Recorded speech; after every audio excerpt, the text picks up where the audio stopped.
I'm currently in a debate with Jordan Peterson about the correct role of regulating public universities. And I'd like to say right off the bat that I'm a big admirer of Jordan Peterson. I consider him an ally and a friend, but I think he's dead wrong on this argument, and I'd like to explain why. The basics of this is that this week I worked with Governor Ron DeSantis of Florida to unveil a legislative proposal to abolish DEI in public universities, to restrict coercive diversity statements that filter out conservative academics and graduate students, and then to really restrict some of these practices that are divisive, pseudoscientific, and even racist. They're dividing people on the basis of skin color, creating two separate standards of judgment. And I think Dr. Peterson agrees with me in principle. He's actually said as much in many ways, but he's now having a hesitation. He went on Joe Rogan to say, I like what's happening, but I'm scared that it's going too far. I'm scared that it's not going in the right direction. And so let's give a listen to what he said. I'm an admirer in many ways of what's going on in Florida, with DeSantis, but him and Rufo, who I also think has got a bit of a clue, are trying to, what would you say, limit or even ban critical race theory. And the problem with that is you can't define it, right? Right. So how do you control something you can't define? And the answer is you battle it out on the battleground of ideas. Because as soon as you start to try to define it and then try to censor it, well, first of all, that's just going to grow because that's how those things work. Like where does critical race theory shade into Marxism? Well, who the hell knows? Where does Marxism shade into socialism? Well, that's an even harder question. Then where does socialism shade into, just being on the side of the working class? Well, all that's fuzzy beyond belief. And so once you get to the point where the government has to step in and regulate, say, what education systems are doing, you're already in deep trouble. So there are 5 problems with this line of argument from Jordan Peterson. The first is really simple. I don't think he understands or has read the legislative text. He says that you can't ban critical race theory because you can't define it. But the legislation actually doesn't say this is the definition of critical race theory, you can't do it. We use, of course, critical race theory as a name to identify the problem. But the legislative text is simple. It says these are certain divisive and discriminatory practices that you can no longer do in public institutions. You can't say that one racial group is superior to another, for example. You can't say that one racial group should have historical blood guilt for crimes committed by people who may share a common ancestry, etc. And so this is common sense. Public school teachers should not be telling children who are compelled to attend government schools that they're evil because of their race or ancestry. It's not hard to define, it's not hard to articulate, and it's actually consonant with existing civil rights law. And so either Dr. Peterson would have to say that existing civil rights law itself is a form of censorship. You can make that argument on libertarian grounds. Or he'll have to say that for some reason we should defend as open speech or free speech kindergarten teachers saying that certain people are oppressors because of their skin color. But the next 4 points I think are even deeper. They're even more important. They're even more profound. And the first is very critical. He says, well, you should just submit this to the free marketplace of ideas. This is a myth. Government schools, which at the K through 12 level control about 90% of the market share, and at the higher education level control about 3/4 of the market share, are not a free marketplace of ideas. In fact, they are a government-run monopoly or oligopoly with dominance over the market, and they're administered by the law, by the legislators who are elected by voters.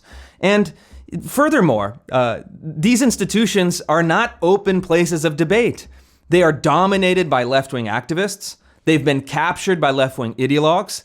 There has been a long march through the institutions for the past half century, which has skewed these institutions to the point where in many academic departments, as Dr. Peterson knows from his long experience in academia, are 10-1, 20-1, 50-1, sometimes even 100-1, progressive versus conservative.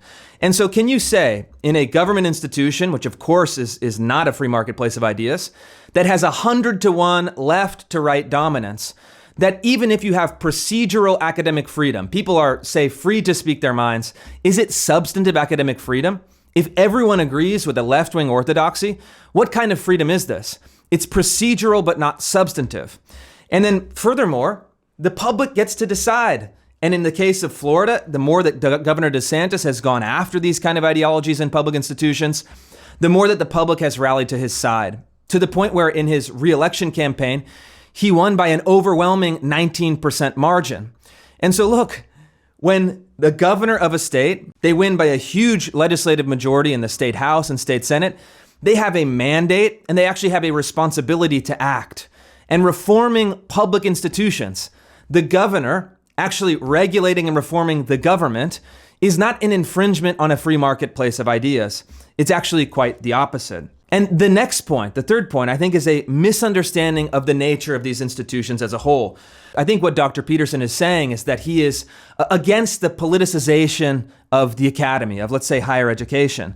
But public universities are already political entities.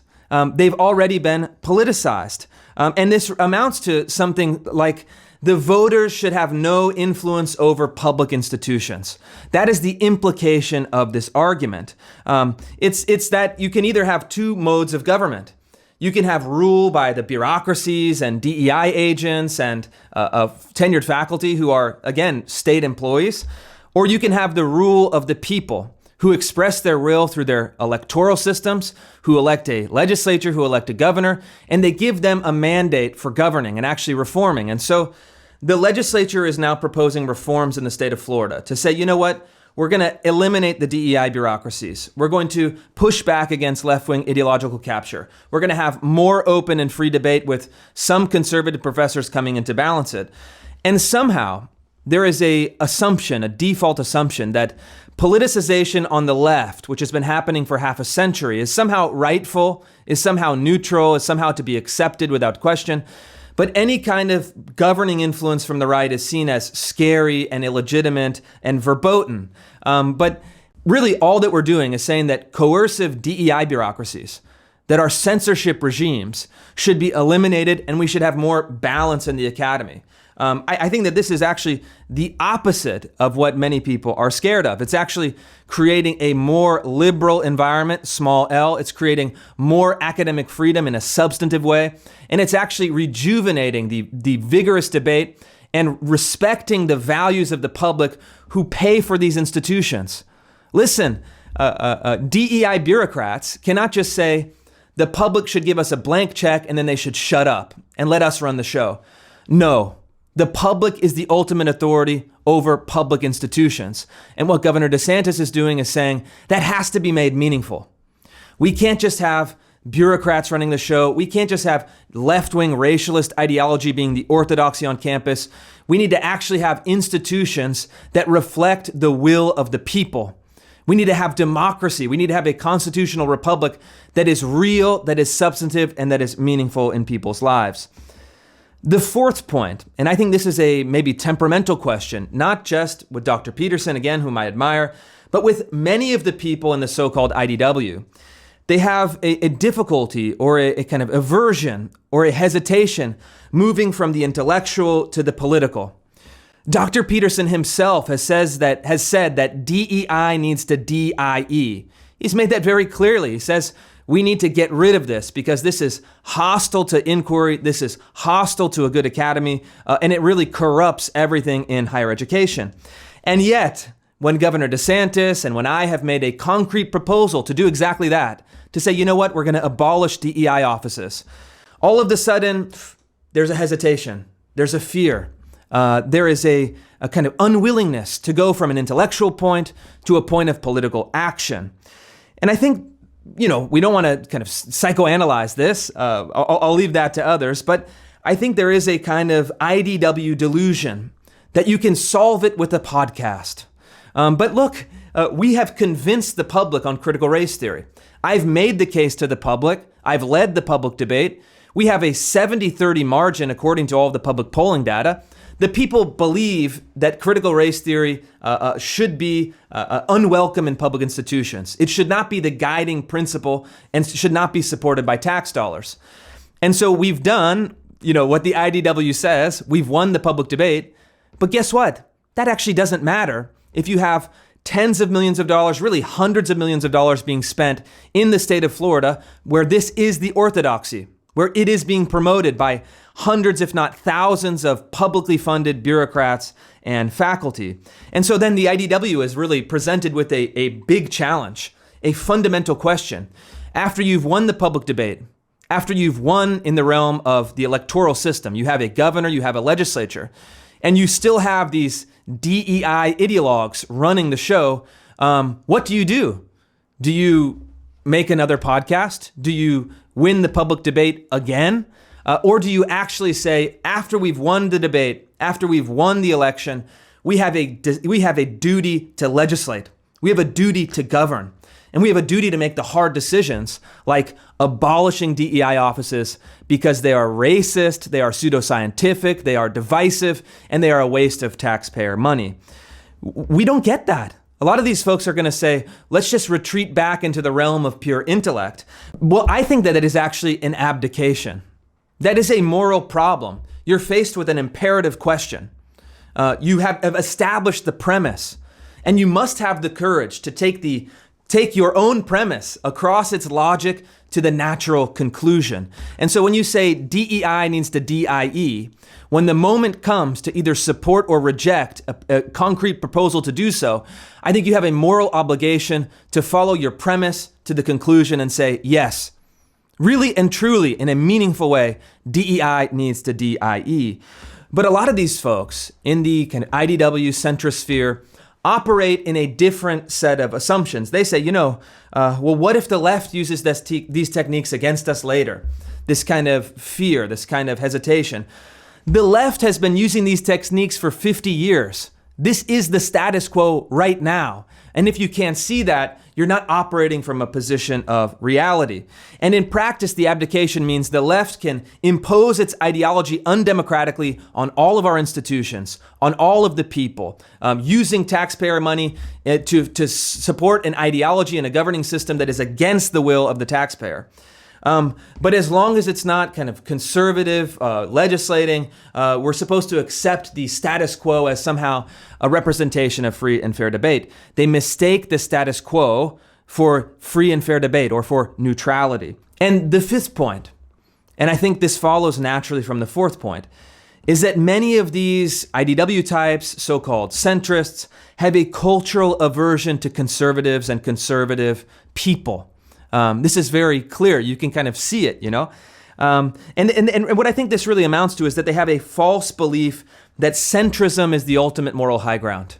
I'm against the excesses of the left, which run everything, and it's bad for these reasons. But I'm also against the kind of barbarians of the right, who are uncouth, who are uncultured, who do not share in the same kind of high concept or highbrow cultural manners and mores. And so I occupy this exalted higher ground above everyone in my podcast utopia, in which I can cast down judgments that cannot be blamed, cannot be held accountable. Well, listen, this is a very convenient posture for not actually having to make any decisions, but it ignores the reality of our political system that has existed for 250 years. The reality of, with some kind of minor exceptions now and then in our history, we have a two-party political system. You have to choose. Do you throw your lot in with this party and these set of proposals, or do you throw your lot in with this other party and these set of proposals? And so there's a very clear implication here. We know for a fact that the Dems, that the left wing, will never stand up against DEI ideology, but you have someone that is courageously and intelligently standing up against it, someone like Ron DeSantis. I also like to think someone like me.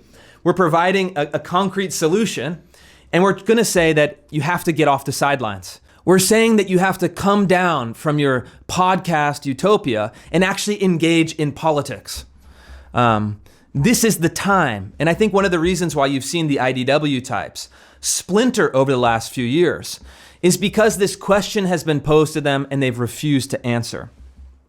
And so my proposal for Jordan Peterson, someone who, again, I admire, is to actually really grapple with this question of politics. And I'd ask him to go to his own experience. He spent decades in academia. He's been personally persecuted by DEI bureaucracies that operate outside of the democratic system.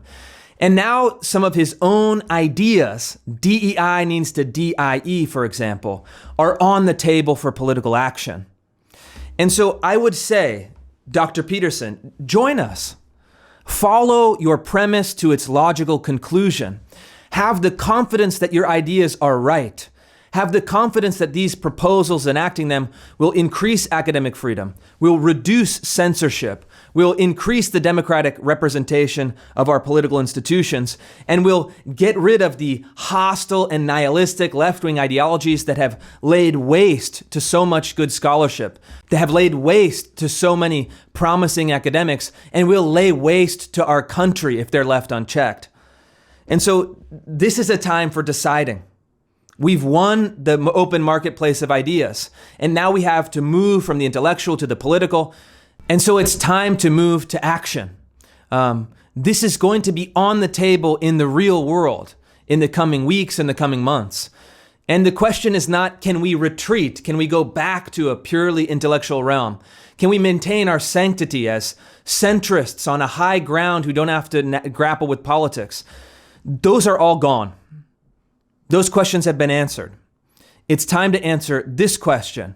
I'd love the opportunity to discuss it with you further. If this is a debate, let's have it. But if we can come to a point of agreement, let's get to work.